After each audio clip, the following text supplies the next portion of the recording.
Ahoy,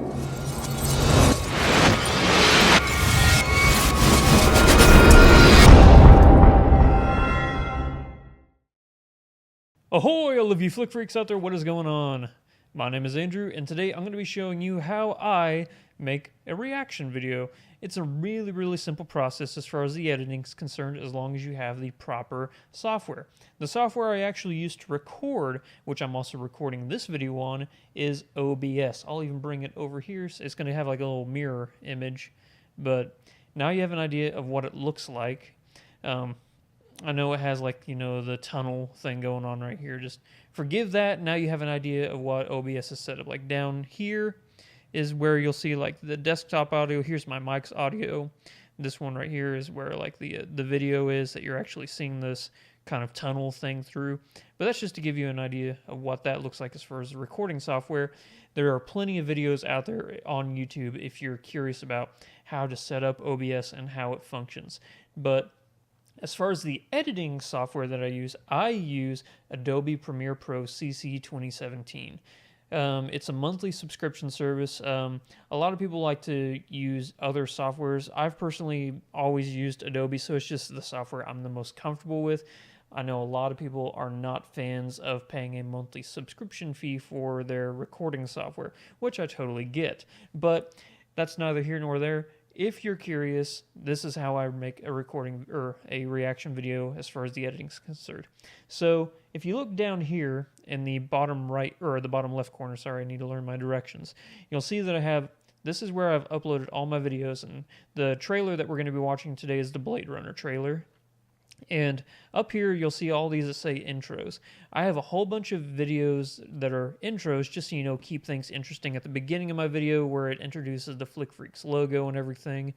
So what we're going to do is we're going to click on one that we haven't used in a bit. This is Dust, and we'll just bring it over here. And now this whole submenu over here expands. So this top area up here, where you have the eyes and everything, and then the M's down here, this top area above here, all this is your video feed. Everything below it on this line down, this is your audio feed for a video. So if we were to click play,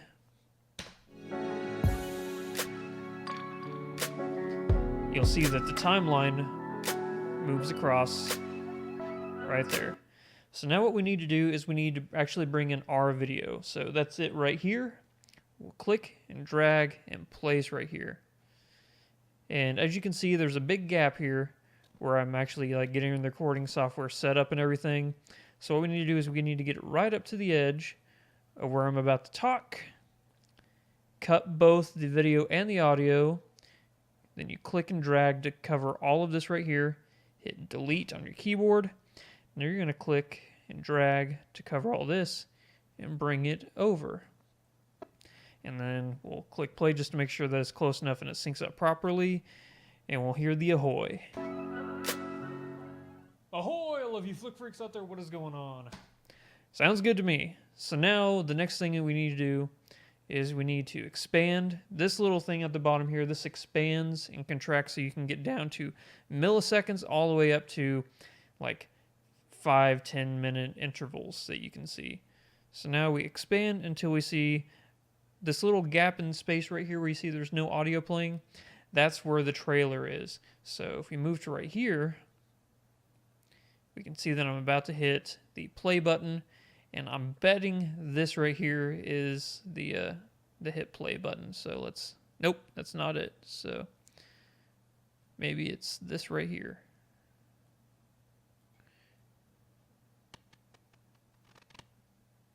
Okay, you hear that little click? That's where my finger is hitting the play button for this video. So now we know this is the moment right here where we need to sync up the actual trailer. So now right here we can see in our little media file project area, right here is the actual trailer. Now this is where the majority of my personal editing comes into making a reaction video, because I do put a little bit of extra, not fanciness, but a little extra, thing here and there to make it look, I think, a little bit better. So we'll click and drag, line it up properly. Now, as you can see, what Premiere Pro does is it actually expands to the same size. It just, makes it just as big. So now we need to make it smaller.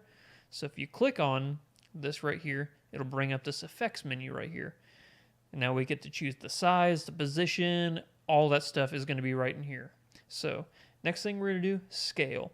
Instead of 100%, I always go with 47%. And as far as the position, because I don't want it right there, I'll make it 465 by, I think it's 830.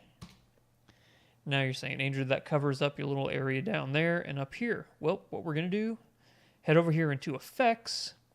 And the crop, as you can see, I've been recording a whole bunch of trailers today. So the crop, you would just type in there. I'll just show you. Crop. And then it pops up down here. Click and drag onto the actual video feed. And as you do, or I'll show you this right. Keep an eye as I click and drag this right here. This is going to expand to make it look even bigger. So we'll click and drag. See, now there's actually a different sub-menu down here in your effects controls. We'll go all the way down here into crop. Now, whenever I would do a trailer reaction, I am not a fan of, here I'll expand out so you can have an idea of what I'm talking about. The widescreen bars, I don't like those. So what I do is I get rid of them. So I'm cropping out the top and the bottom. Now, after doing this for many, many, many trailers, I know that I need to crop out 13 from top and 13 from the bottom. Now, doesn't that look way, way better? Another thing that I like to do with my videos is, here, I got that just a little too much. We'll sync it back up right there. Is I like to have the video fade in to the actual screen. I don't want it to just pop right in. So scroll back up. Now we're going to look for opacity. Here it is right here. Click on opacity, hit 0, click down here and hit play. That's good right there. You just need a second. So play, pause, which I think it may even have let it play just a little too long. Yep, probably about right here. Actually, no, that was right. But we're going to wait right here. So now we'll make it 100% again. Now, if we click and play, you'll see what it looks like now. It fades in. Now we're going to scroll to the end. About roughly right here. Oh, yeah. All right. Yeah, that was my Macho Man Randy Savage impression right there.